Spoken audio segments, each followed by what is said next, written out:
Hello everyone, আসসালামু আলাইকুম। আশা করি আপনারা ভালো আছেন আর আমিও ভালো আছি। আর ঈদের আমেজ কিন্তু শেষ হয়ে যাচ্ছে। আর সকাল সকাল অন্য কিছু খেতে ভালো লাগছে না। পোলাও, মাংস, বিরিয়ানি অনেক খেয়েছি। তো আজকে বাইরের থেকে পোলাওটা অনেক সিরিয়াল দিয়ে আনতে হয়, কিন্তু প্রচণ্ড রোদ। এত রোদে দাঁড়ায় থাকতে পারে না আমার বর সাহেব। তো তাহলে আজকে তুমি পরোটা বানায় দাও আর আমি ভাজবো। তো আমি বললাম তাহলে ঠিক আছে। গরম পানি করে রান্নার কারি করে নিলাম, নিয়ে এখন আমি পরোটা বানাচ্ছি আর ও কিন্তু ভাজছে। আর আজকে ঈদের ভাজতেছে। প্রায় পঞ্চম দিন। আর এখানে আমার তো দুষ্ট কোকিলটা আছে। আমি কিন্তু রুটি রুটি বানাই বানাইতে বা আর পরোটা ওই বানাইতে রুটিটা অত টান একটা দেয়, ওই যে সুন্দর করে দেখেন পারি না। আর হাত আমার দেখা এখানে যায়। গুড্ডুসোনা কিন্তু অনেক মানে দুষ্টামি করে, কি করবে ও ওই আমার সাথেই আছে। আর পরোটা এত বানাতে দুষ্ট গিয়ে হয়ে কিন্তু গেছে। শরীরের তো অবস্থা শেষ, এরকম করে লাগে আমি মনে কিন্তু গোসল রুটি করে উঠছি, বানাচ্ছি। আমার এরকম রুটিগুলা কি অবস্থা। ঠিক আর আছে? আমাদের ঢাকায় কিন্তু প্রচুর গরম আর রুটির শুরু একটা হয়ে কারিটা গেছে। আমি গরম পানি করে নিয়েছি।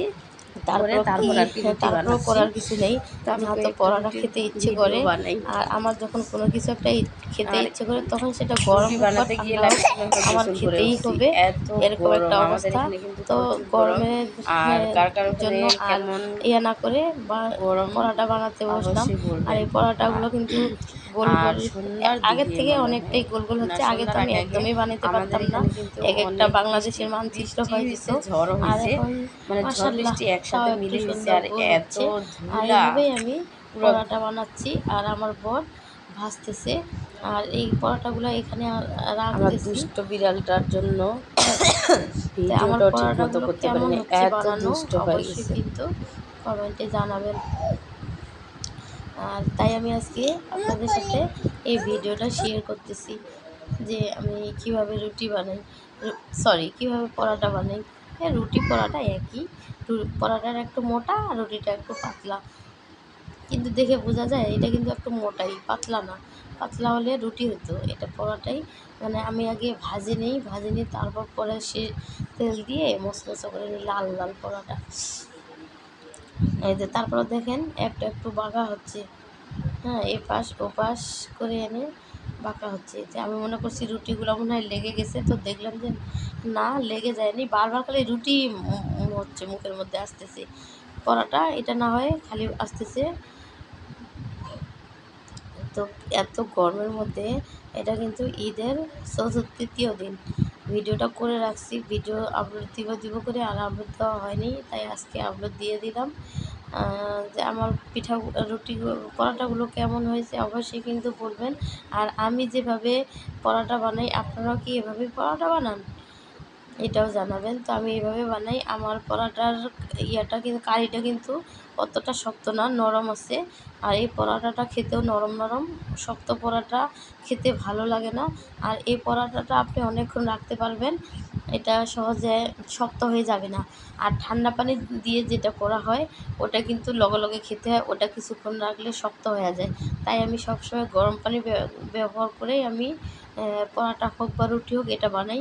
কারণ আমাদের যা বানাই তা সব খাওয়া হয় না, হয়তো 2-3টা থেকে যায়, বা এটা তখন নরম থাকে, পরবর্তী খাওয়া যায়। আর যখন শক্ত হয়ে যায় তখন ওইটা কিন্তু আর খাওয়া যায় না। শক্ত জিনিস, একটা রুটি বা পরোটা শক্ত হয়ে গেলে ওটা খেতেও ভালো লাগে না। তো এটার জন্য আমি সবসময় গরম পানি দিয়েই বানাই। আর কোন পুরো গরম পানি দিয়ে পরোটা বা রুটি বানান আমাকে কিন্তু অবশ্যই জানাবেন। আর আমার পরোটাগুলোও কেমন হচ্ছে সেটাও জানাবেন। আর এই যে দেখেন এখন আমি ভাজতেছি, ও কয়টা ভাজে এখন আমি আসলাম যে আমার বানানো শেষ, তাহলে তুমি একটু ফ্যানের নিচে বসো আর আমি বাকিটা ভেজে নিই। তো ফ্যানের নিচে গেল আর আমি এখন ভাজতেছি। তা আমি এভাবে ভেজে যে তারপর তেল দিয়ে একটু করে ভেজে নিই, মানে বেশি তেল না, অল্প তেলের মধ্যে আর কি ভেজে নিই। তো ফাটাফাটি করে নিতেছি। এক তো ওখানে ভিজে গেছি পরোটা বানাতে, এখন আবার ভাজতে আসছি, এখানেও গরমে ভিজে যাচ্ছে, মানে চুলার তাপ এত গরম লাগতেছে, পুরো কাপড় চিপড়ে পানি বের হয়ে যাবে, লাগবে না কাপড় ধুয়ে নিছি, এরকম একটা অবস্থা। আর এত গরমের মধ্যে তারপরে পরোটা খেতে ইচ্ছে করে। আর আজকের পরোটা খাবো আমরা ইয়ে দিয়ে, যে মুরগির রেজালা দিয়ে খাবো। আর পরোটা কিন্তু মুরগির রেজালা বা গরুর মাংসের ঝোল, মুরগির মাংসের ঝোল দিয়ে খেতেও ভালো লাগে। আর আমার চা দিয়ে খেতে তো আমার অনেক ভালো লাগে, কিন্তু আমি বেশিরভাগই ডিম দিয়ে খাই বা চা দিয়ে খাই, চা দিয়ে বেশিরভাগই খাওয়া হয়। তো এই যে আমি রেজালাটাও গরম করে নিয়েছি, আর এখানে সমস্ত নাস্তাগুলো পরোটাগুলো রেডি করে নিলাম। এখন আমরা সবাই বসে একসাথে খাবো। আর পরোটাগুলো দেখতে কিন্তু মানে অল্প তেলে ভাজছি তো, বেশি তেল দিলে এমনি গ্যাস করে আর প্রচণ্ড গরম, এটার জন্য অল্প তেলের মধ্যে ভাজছি। দেখতে কিন্তু মাশাআল্লাহ অনেক সুন্দর লাগতেছে, আর রেজালাটাও সুন্দর হয়েছে। এখন আমরা মুরগির মাংসের রেজালা দিয়ে সবাই মিলে পরোটাগুলো খেয়ে নিব। আর যত বায়না আমার গুড্ডু সোনা তো খাবে না, এটা দাও ওটা দাও, এটা ফালাই দিবে, ছিঁড়ে ফালাই দেয়। একটা রুটি ছিঁড়ে দিছি।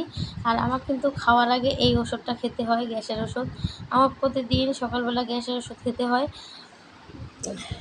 তাই একটু দেখালাম যে এখন আমি খাবো, খাওয়ার আগে আমি ওষুধটা খেয়ে নিলাম। আসলে গ্যাসের ওষুধ কিন্তু আধা ঘন্টা বা 15 মিনিট আগে খাওয়ার দরকার, কিন্তু আমার মনেই থাকে না, সবসময় খাওয়ার আগে মনে হয়। আর এই খাওয়ার আগে আমার ওষুধটা খাই। আর পরোটা কিন্তু মাশাআল্লাহ অনেক নরম হয়েছে, খেতে অনেক মজা। তো আমরা এখন সবাই খাওয়া দাওয়া করে নিচ্ছি পরোটা। আর এত গরমের মধ্যেও পরোটা খেতে ভালো লাগে। কার কার ভালো লাগে পরোটা খেতে? আর সবাই কম বেশি সবাই দেয়। আমার গুড্ডু সোনা ওই এখন নিজে কাপড় খুলে ফেলে দেয়, প্যাম্পাস যদি পরে প্যাম্পাসটাও নিজে খুলে ফেলে দেয়, গেঞ্জি নিজে খুলে ফেলে দেয়।